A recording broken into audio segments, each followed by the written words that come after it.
हे बघा, गावातील, कुळातील आणि नातेसंबंधातील या शब्दाची व्याख्या कुठेही या जी आर मध्ये दिलेली नाही।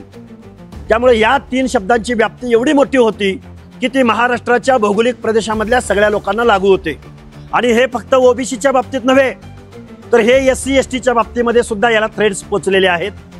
माझी महाराष्ट्रातल्या तमाम ओबीसी भटके विमुक्त बांधवांना माझी विनंती आहे, येऊ घातलेल्या 4 दिवसानंतर आपल्याला माळेगावच्या खंडोबाला नारळ फोडून ओबीसीची संघर्ष यात्रा, ओबीसीची आरक्षण बचाव यात्रा, एक न्यायालयीन लढाई चालू होईल आणि दुसरी मराठवाड्यामधून ओबीसीची संघर्ष यात्रा, आरक्षण बचाव यात्रा या महाराष्ट्रामध्ये निघेल।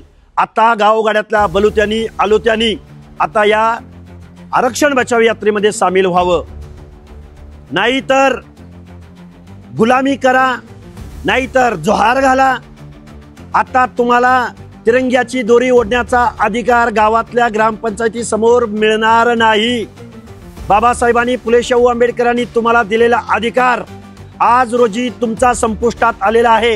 एक 4थी शिकलेला माणूस आणि त्याला पाठिंबा देणारे आमदार, खासदार, मंत्री, वेगवेगळ्या पक्षाचे प्रमुख, या माणसाने ओबीसी वाऱ्यावर सोडलेला आहे, ओबीसीचं आरक्षण संपवलेलं आहे।